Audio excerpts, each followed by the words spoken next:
Vladimir Putin did offer a set of terms to cease hostilities in Ukraine. And Joey, you were following that earlier. Take it away on that. So we'll just go over the list of demands. Putin, I think, wants to end the conflict. I really don't think he wants this to keep going because it doesn't look good for him on the world stage, and a lot of innocent people are dying. There's a lot of Russians that aren't happy with what's happening.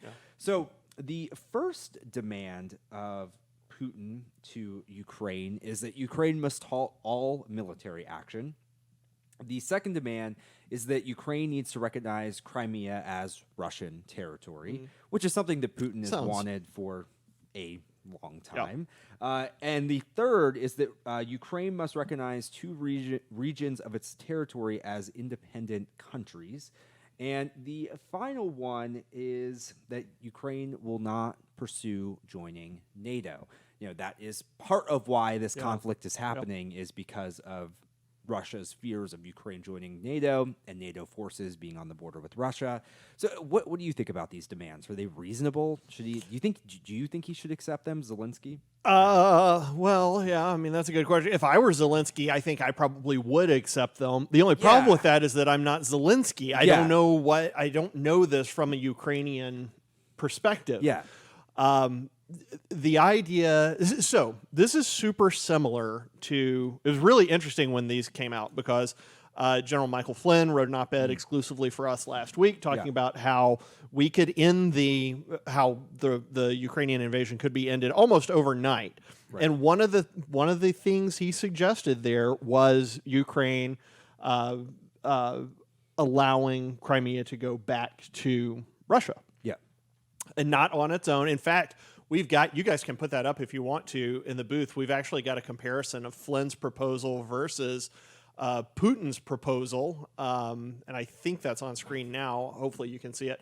But Flynn essentially said that Russia wants a neutral Ukraine. So the idea was that the Ukrainians go back to the Budapest Agreement, which said that they were not going to try to acquire nuclear weapons. Russia would leave them alone. Britain would leave them alone, and the U.S. would.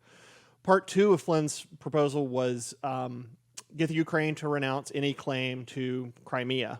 And if you see that, that is term number 2 for Russia's demands. Ukraine must recognize Crimea as Russian territory. And then Flynn suggested that the third thing is Putin needed to back off and essentially admit that the targeting of civilians and what we would consider war crimes, that he did not support those, and that those were rogue generals, rogue military units, and that they would be punished, et cetera, et cetera. So when you look at Putin's demands, he wants Ukraine to halt all military action. Well, I'm sure Ukraine is more than willing to do that if Russia will withdraw from its soil. Ukraine recognizing Crimea as Russian territory, that's a hard pill to swallow because it was Ukrainian for years and years. The Ukrainians invested a whole lot of money in it. They've spent a lot of money fixing it up. It's a nice fixer-upper, Crimea, and they would rather flip it than have it stolen from them. Can you put that back up, please? And thank you. Then third, Ukraine has recognized 2 regions of the Eastern Territory, so that's Donbass and Luhansk. I'm sure I'm saying those terribly wrong. I mean, why not be rid of those if you're Ukraine? It's a horrible mess over there anyway. And the Ukraine must amend its constitution to bar the country from pursuing NATO membership. Now, I'm sure they don't like that. I would think that would actually be the hardest. I think so too, because of the security guarantees that would go with that. I mean, if I'm Zelensky, I would take the deal because it ends. And good heavens, what if you don't take the deal? You know, we were talking over the weekend about, gosh, I can't remember who I was listening to, but like we had a similar thing where we were looking at an invasion that would have gone really badly. We would have been having to go house to house. The population absolutely despised us and would have fought us tooth and nail to the very end. And that invasion was the main islands of Japan. And instead of doing that, Curtis LeMay went in and firebombed them, and then we unleashed 2 nuclear weapons. So you wonder what Putin will do if they don't take this deal. I mean, Putin wants to get them to the table if they don't take it. I mean, if I'm Zelensky, that's what I would be worried about. Yeah. I just, honestly, if I'm Zelensky, I don't know if I want to take this deal just because I don't feel like the Russians are making any concessions. Like we talked about on the show on Friday about Flynn's proposal, like you said, and a couple of things in there were, one, they would have to pay something for Crimea because, like you said, Ukraine has fixed it up a lot, and so they would have to pay something to kind of, pay back those improvements that Ukraine has made to the area. And then the second thing was that he would pay for some of the damage that he's done to the cities, other cities besides Crimea, other territories, whatever you call them. And also that he would apologize and say that it was never his orders to attack citizens, or to attack civilians, I'm sorry. And I don't know that he would do that or that. Totally his orders. Yeah. Totally. I don't know that that's true or that he would Nazis. say it.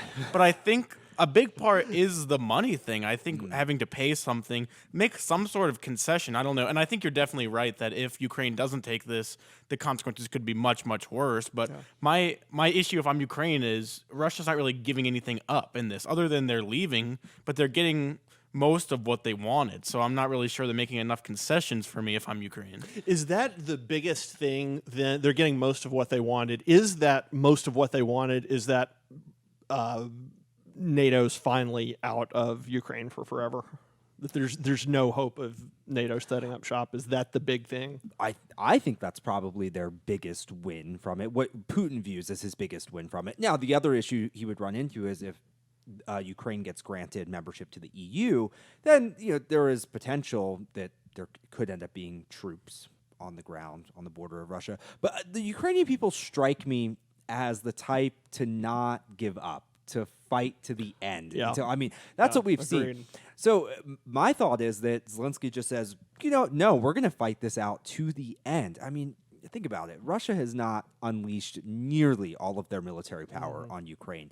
They have held back their full military power, and maybe they've been brutal, don't get me wrong, but maybe part of that is they're hoping that Ukraine will come to the table and come to this agreement.